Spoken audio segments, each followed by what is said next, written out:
It is up, everyone. This is Captain Neon speaking, and I'm doing so in the hopes to clearly share on the idea of follow in closely, just for a few brief moments.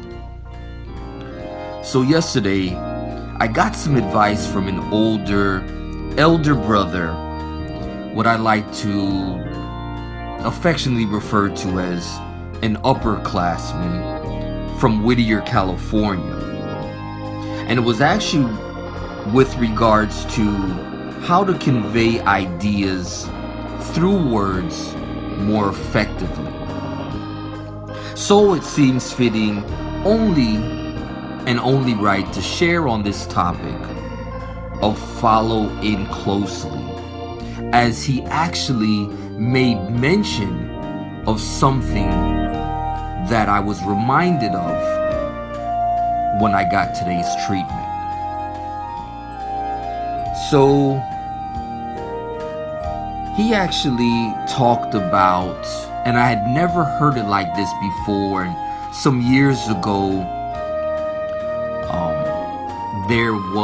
I was blessed to be exposed to the idea of the tabernacle plan and just everything involved with it.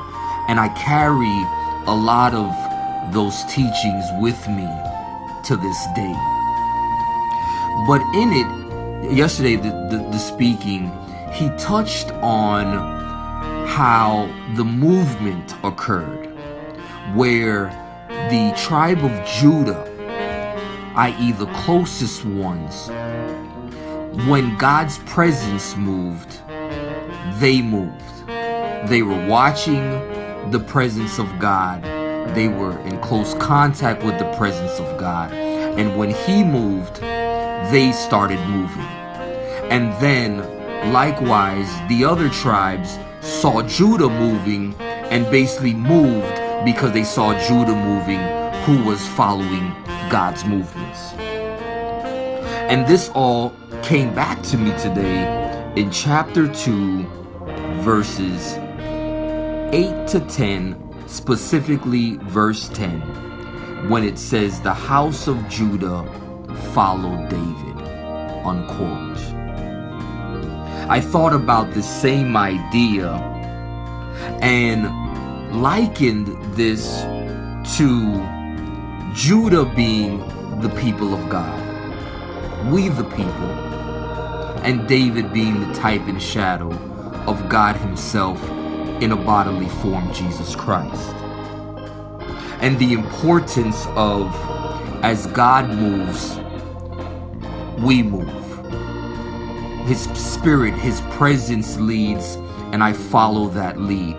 I have realized that He actually, most of the time, gratefully, moves when I don't want to move.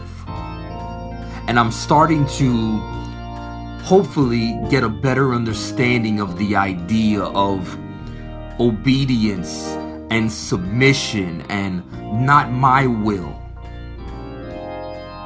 And so I take this personally in the sense that, again, I must follow inwardly closely to the leading of His Spirit.